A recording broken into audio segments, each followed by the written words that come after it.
मूल कंसेप्ट, मूल अवधारणा को कंटिन्यू करते हैं। और इसमें जो सबसे पहला हिस्सा, जो पहला पार्ट है मूल कैलकुलेशन का, इसको सीखने से पहले कुछ बेसिक बातें सीखनी पड़ेगी। कह रहे हैं जिस देश में जाते हैं उस देश की भेष और उसकी परिभाषा, भेष और भाषा दोनों आनी चाहिए। तो भेष तो इसमें क्या धारण करें, भाषा धारण कर सकते हैं। तो इस मूल कंसेप्ट की जो चैप्टर है, इस मूल कंसेप्ट जो भाषा है, वो भाषा कुछ बेसिक टर्म्स वो पता होनी चाहिए, कुछ बेसिक बातें हैं, कुछ टर्मिनोलॉजी है, कुछ शब्दावली पता होनी चाहिए। वो भाषा सीखते ही अपन उस मूल को सीख पाएंगे, जो बहुत अनमोल है, जो बच्चों को बहुत दिक्कत देती है। ठीक है, तो मैंने पहले लिखा था शायद बेसिक ज्ञान लिखा था इसको ना, बेसिक या सम इम्पोर्टेंट टर्म्स के नाम से लिखता हूँ, some important terminology terms, basic ज्ञान, जो अच्छा लगे लिख लो, सम इम्पोर्टेंट टर्म्स।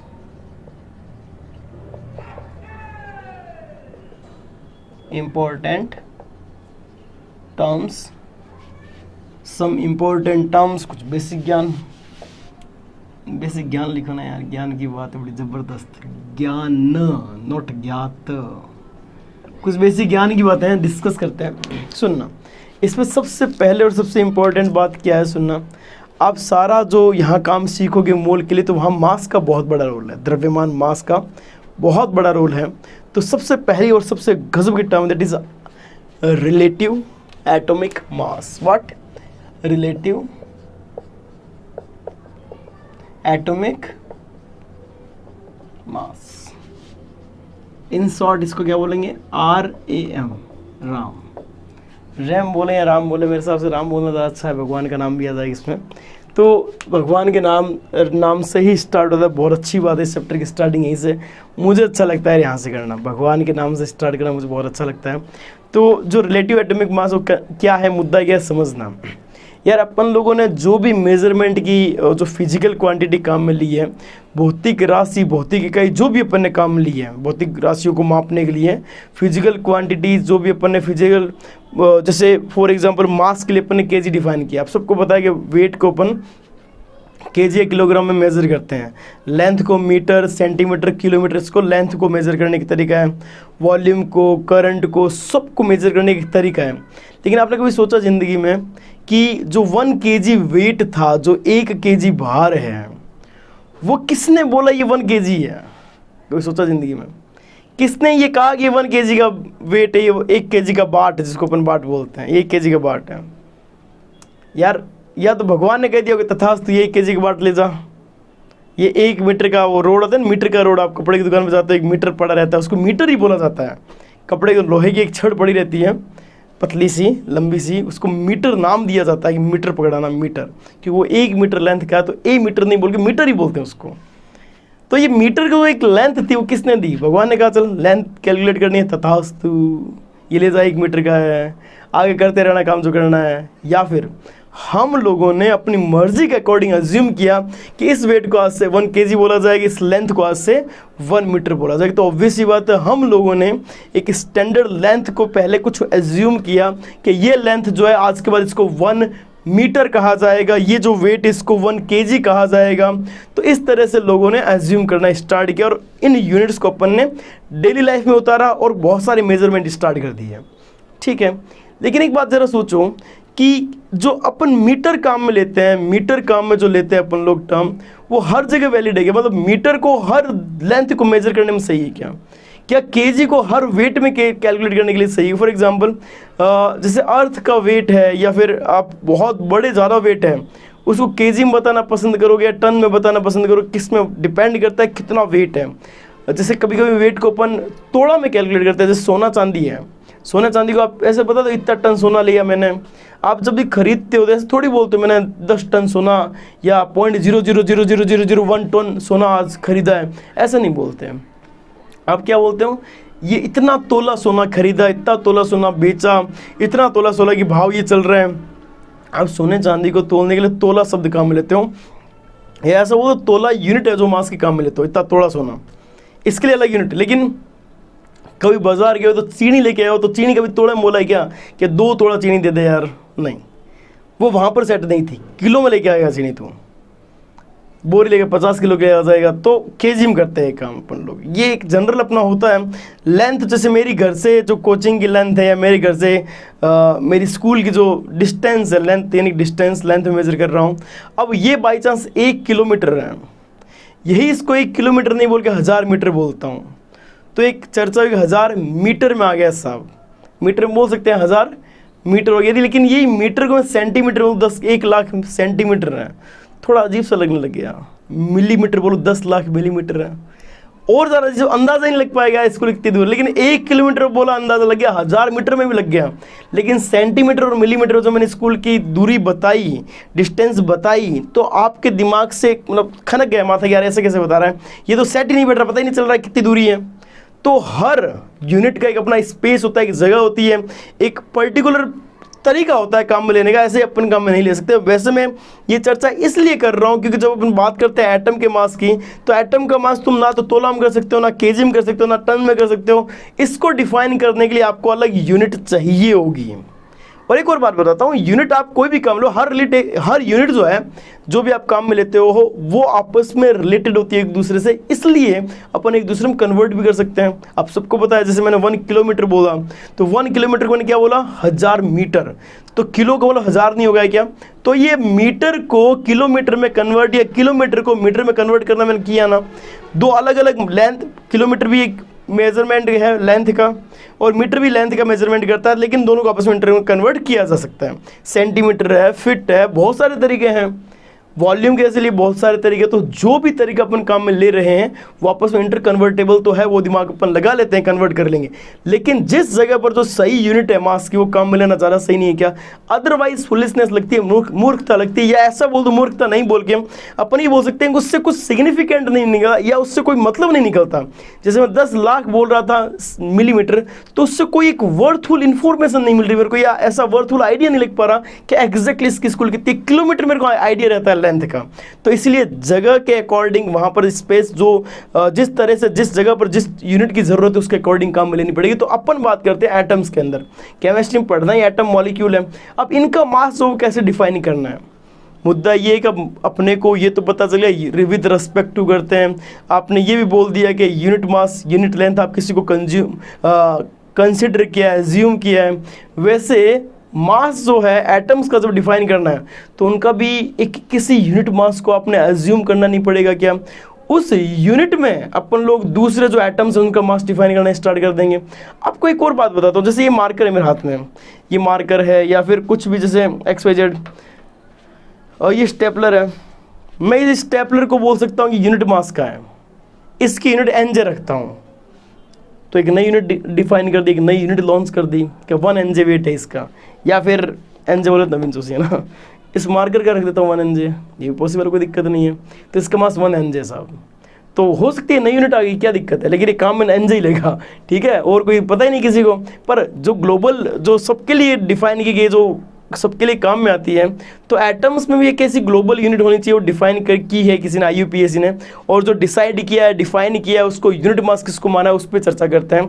तो एट प्रेजेंट IUPAC ने जो यूनिट मास माना, इससे पहले हाइड्रोजन था, उससे पहले ऑक्सीजन था, उसमें दिक्कत आई, तो फाइनली अपन कार्बन पे पहुंचे, और कार्बन का यूनिट मास नहीं माना, कार्बन के 1/12 हिस्से को यूनिट मास माना है, कार्बन के 1/12 हिस्से को यूनिट मास माना है, और उसके यूनिट मास के रेस्पेक्ट में किसी भी ऑब्जेक्ट का जितने टाइम्स आएगा ना, वो उस ऑब्जेक्ट का मास है। फॉर एग्जांपल ये जितने टाइम्स आएगा, जितने गुणा आएगा, वो उस ऑब्जेक्ट का मास है। इस बात का मतलब क्या समझते हैं यार? ये वैसे देखा जाए तो बहुत रहस्यमय चीज़ें हैं, और नहीं तो इनको स्किप करके भी जाया जा सकता है, कोई बड़ी बात नहीं है।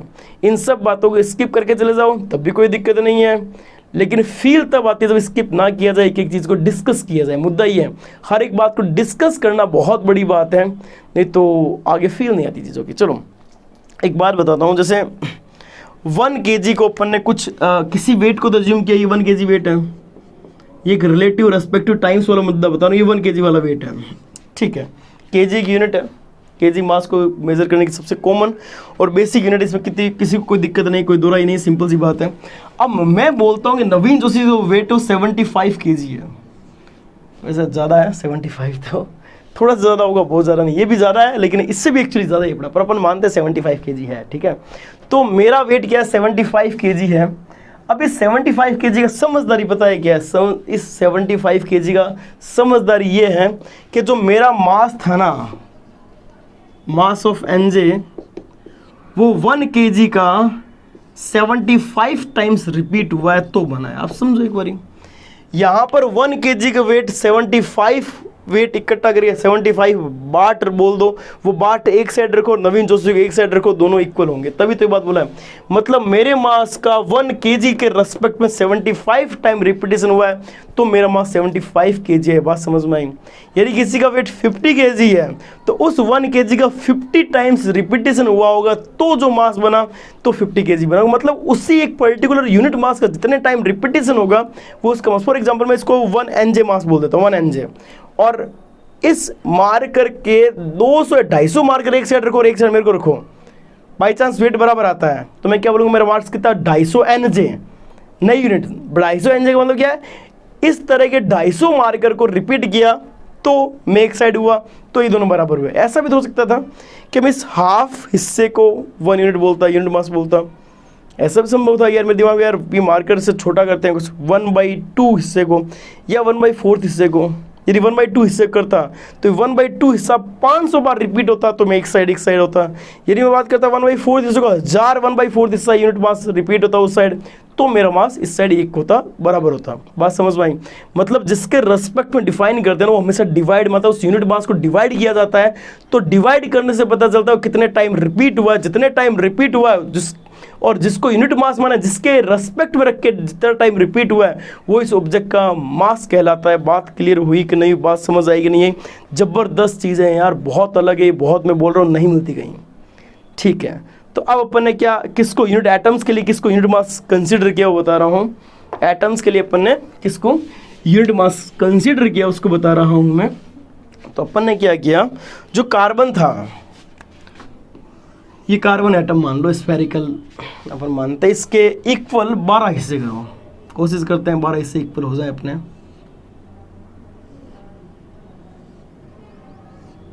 1 2 3 4 5 6 7 8 9 10 ही हुआ क्या? इसको थोड़ा सा ऐसा कर लेते हैं, 1 2 3 4 5 6 7 8 9 10 11 12, ये 12 एग्जैक्ट 12 लगभग इक्वल हिस्से लग रहा है। मैं किसी एक हिस्से को यूनिट मास बोलता हूँ, मैं इस हिस्से को बोलता हूँ ना ये यूनिट मास है। आप मान लेना यार सब एक जैसे ही है। ये 1/12 हिस्सा नहीं है, देखो 12 बराबर हिस्से की 1/12 हिस्सा है। इस 1/12 ये C12 आइसोटोप है, आइसोटोप C12 है, इसके रेस्पेक्ट में किया तो इसका 1/12 हिस्सा आया ना, इसको अपन ने 1/12 मास जो था इस कार्बन का, इसको अपन ने यूनिट मास बोला, इसको अपन ने यूनिट मास बोला। इसके जो 1/12 वाला हिस्सा है इसको केक की तरह, पिज्जा काट के रखते हैं ना अलग पिज्जा, उसकी तरह काट के अलग किया, इस पिज्जे को यहाँ रखा, इस पिज्जे को यहाँ रखा, और इसका ये जो 1/12 हिस्सा था, ये 1/12 हिस्सा जो था इसको यूनिट मास माना। इसका जितना टाइम रिपीट होगा किसी एटम का मास वो उस एटम का मास कंसिडर होगा। इस सर 1/12 ही क्यों ले, इसमें बहुत गजब राज की बात है जो आएगी। अभी बस इस बातों को फील करते रहो कि क्या और क्यों हो रहा है, ये सब बातें आएगी, एक एक बात को डिस्कस करेंगे, एक एक बात को फील किया जाएगा। तो ये 1/12 हिस्से को अपन ने क्या बोला, यूनिट मास बोला। ठीक है, चलो अब ये बेसिकली अब हेडिंग पे आते हैं RAM, रिलेटिव एटॉमिक मास। तो बेसिकली रिलेटिव मतलब किसी के रेस्पेक्ट में, एटॉमिक मतलब एटम का मास, एटम का मास किसी के रेस्पेक्ट में डिफाइन किया जाता है, उसी को रिलेटिव एटॉमिक मास बोलते हैं। और जिसके रेस्पेक्ट में डिफाइन किया वो भी लिख दो ना यार। तो ये है क्या, this is the mass of atom which defined with respect to 1/12 of mass of C12 isotope. जो C12 समस्थानिक है उसके 1/12वें हिस्से के सापेक्ष जो किसी परमाणु को मास परिभाषित होता है, द्रव्यमान परिभाषित होता है, उसी द्रव्यमान को अपन RAM रिलेटिव एटॉमिक मास कहा जाएगा। जबरदस्त चीज है, लिख लो, दिमाग में सेट कर लो, फील कर लो चीजों को।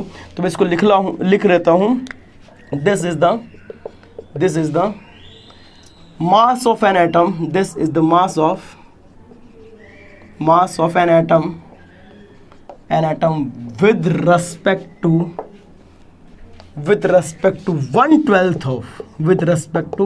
1/12 of mass of C12 isotope. अब सुनना, RAM बना क्या, सुनना ध्यान से, RAM बना क्या, रिलेटिव एटॉमिक मास बना क्या। मैं बोलूँगा mass of an atom, mass of an atom, ऊपर एटम का मास डिवाइड बाई 1/12, जो यूनिट मास आपने माना है 1/12 of mass of C12। Okay, तो यही मैंने डेफिनेशन में लिखा कि एटम का मास इसके रेस्पेक्ट में जो डिफाइन हुआ ये RAM है। डेफिनेशन और जो फॉर्मूला दोनों सेम चीज़ है। चलो अब मैं बात करता हूँ कि किसी भी एटम का जो मास है वो किसकी वजह से होता है। एटम का मास होता है उसके अंदर पड़े प्रोटॉन और न्यूट्रॉन की वजह से। इलेक्ट्रॉन का मास हल्का होता है, कंसिडर नहीं किया जाता। फॉर एग्जांपल मैं अभी यहाँ खड़ा हूँ, मेरे हाथ में ये मार्कर पड़ा है, मार्कर के साथ तुलना, मेरा वेट मार्कर के साथ करो, बिना मार्कर करूँ, ज़्यादा फर्क नहीं आएगा, बहुत ज़्यादा फर्क नहीं आएगा। आ रही बात समझ में है?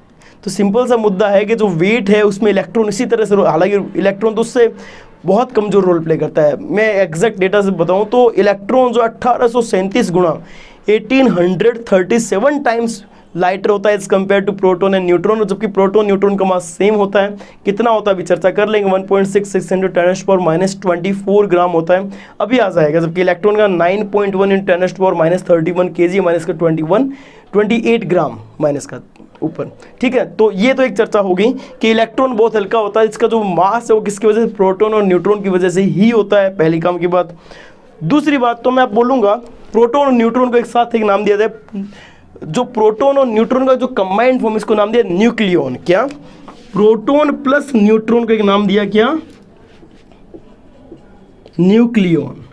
प्रोटॉन प्लस न्यूट्रॉन को एक साथ क्या बोलते हैं? न्यूक्लियॉन बोलते हैं। अब देखो मैं एक छोटा सा एग्जाम्पल, हाइड्रोजन में नंबर ऑफ न्यूक्लियॉन कितने हैं? एक प्रोटॉन 0 न्यूट्रॉन, तो 1 न्यूक्लियॉन नहीं आ जाएगा क्या? इसको न्यूक्लियॉन को NU से लिखूंगा मैं, NU न्यूक्लियॉन। हीलियम के अंदर बात करो कितने न्यूक्लियॉन है? हीलियम के अंदर बात करो कितने न्यूक्लियॉन है? तो हीलियम 2 प्रोटॉन 2 ही न्यूट्रॉन, तो 4 न्यूक्लियॉन नहीं हो गए क्या? लिथियम, बेरिलियम, बोरॉन, जितने उसमें प्रोटॉन, जैसे कार्बन की बात कर लेते हो एक बार, कार्बन में 6 होते हैं प्रोटॉन, 6 ही न्यूट्रॉन, इसके 12 न्यूक्लियॉन नहीं हो गए, तो उसमें प्रोटॉन प्लस न्यूट्रॉन क्या होता है? न्यूक्लियॉन। अब प्रोटॉन का मास और न्यूट्रॉन का मास सेम ही होता है, मैं लिख देता हूँ 1.66 × 10⁻24 ग्राम, और ये प्रोटॉन और न्यूट्रॉन का मास भी 1.66 × 10⁻24 ग्राम होता है। तो सिंपल सी बात है, यदि किसी के अंदर 2 प्रोटॉन हैं और 2 ही न्यूट्रॉन है तो 4 टोटल न्यूक्लियॉन हो गए, multiply by mass of 1 nucleon. किसी भी एटम का जो मास डिफाइन होता होगा, हालांकि ये डेटा मेरे को अभी नहीं लिखना चाहिए, लेकिन ये डेटा थोड़ा काम में आएगा यार, इसलिए पहले लिख रहा हूँ मैं। ये डेटा मेरे को अभी नहीं लिखना चाहिए था कि सर ये डिफाइन ही कैसे कर दिया आपने, तो ये अभी ये ज़रूरत आएगी, ज़रूरत पड़ रही है तो मैं काम में ले रहा हूँ। आगे बहुत कुछ देने वाले, ये 1/12 हिस्सा क्यों लिए, सब कुछ ये डेटा ही बताने वाले हैं। तो अपने को ये बात तो पता है कि एटम का जो मास होता है उसमें प्रेजेंट प्रोटॉन और न्यूट्रॉन की वजह से होता है, और जिसको एक साथ एक शब्द दिया गया न्यूक्लियॉन, है ना। तो मास ऑफ एन एटम क्या हो जाएगा? Total number of nucleon multiply by mass of 1 nucleon. Mass of 1 nucleon क्यों किया? सोचो ना यार, हीलियम का मास की बात करूं तो 2 प्रोटॉन प्लस 2 न्यूट्रॉन 4 हो गया, और मल्टीप्लाई बाई 4 है, 4 न्यूक्लियॉन टोटल हो गया है, और एक का कितना है न्यूक्लियॉन का, चाहे प्रोटॉन बोल दो चाहे न्यूट्रॉन, एक न्यूक्लियॉन और एक प्रोटॉन बोल दो चाहे एक न्यूट्रॉन बोल दो, इसका मतलब एक न्यूक्लियॉन होता है, क्योंकि दोनों का मास सेम है। तो मल्टीप्लाई बाई इनका मास कर दो ना किसी एक का, ठीक है। डिवाइड बाई क्या कर रहा हूँ? 1/12 of total number of nucleon in carbon, that is 12, multiply by mass of 1 nucleon. Same ही आएगा मास ऑफ 1 न्यूक्लियन, तो दोनों जगह कट जाना है, और 12 से 12 कट जाना है, तो टोटल नंबर ऑफ न्यूक्लियन नहीं हो गया क्या? रिलेटिव एटॉमिक मास RM क्या आ गया? टोटल नंबर ऑफ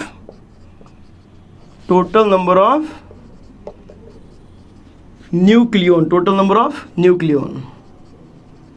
और टोटल नंबर ऑफ न्यूक्लियन होता है क्या actually? Total number of nucleon होता है क्या है? प्रोटॉन प्लस न्यूट्रॉन नहीं होता क्या? तो अल्टीमेटली जो रिलेटिव एटॉमिक मास होता है किसी भी एटम का, उसे प्रेजेंट प्रोटॉन प्लस न्यूट्रॉन। अब एक बात बताऊं, मैं चाहता या चीज़ों को कम करना चाहता, मैं चाहता तो क्या मतलब चीज़ों को कम करना चाहता, तो मैं इतना से बोल सकता था ना, किसी भी एटम का रिलेटिव एटॉमिक मास, उसमें प्रेजेंट प्रोटॉन और न्यूट्रॉन ही होते हैं, और ये अक्सर लोग करते हैं, कोई बहुत बड़ी बात नहीं, जनरल चीज़ है यार, सब लोग करते हैं। लेकिन ये क्यों हुआ, कहाँ से है, उसको मैंने पूरी कोशिश की तुम्हें समझाने की, फिर भी लगता है यार दिक्कत है तो आप पूछ सकते हो, कोई बड़ी बात नहीं है, ठीक है। सब कॉन्टैक्ट नंबर सब पड़ा इधर, ठीक है। तो ये हो गया रिलेटिव एटॉमिक मास क्या होता है, इसके बाद एक बहुत ही प्यारी हेडिंग उसको भी ले लेते हैं साथ में कंटिन्यू में, इसको हटा रहा हूँ मैं।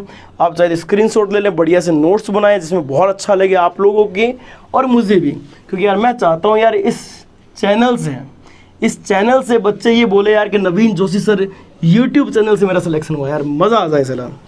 मतलब मैं तरस रहा हूँ उस दिन के लिए। देखो यार सिलेक्शंस तो बहुत हुए हैं, वैसे सिलेक्शंस बहुत हुए हैं, करवाए हैं भगवान की दया से, लेकिन मैं चाहता हूँ यार कि बच्चा यहाँ से सेलेक्ट हो। क्यों चाहता हूँ? यहाँ से वो बच्चा पढ़ेगा ना यार जो नहीं दे सकता पैसे कोचिंग्स में, तो कोई बड़ी बात नहीं दे सकता, आप यहाँ आओ, पढ़ो, सीखो। यदि आपके ध्यान में कोई बच्चा उसको बताओ, ताकि यार जो ये प्रयास है, जो मेहनत है, उन तक पहुँचे एटलीस्ट। ठीक है, दूसरा मेरी हेडिंग है एटॉमिक मास यूनिट AMU। सुना है ना नाम AMU?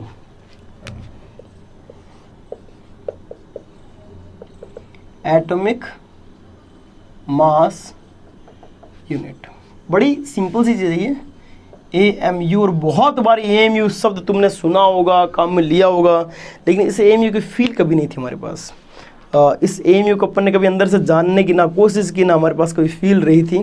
चर्चा करते हैं बेसिकली AMU है क्या भला है AMU, उसके बारे में बात करते हैं।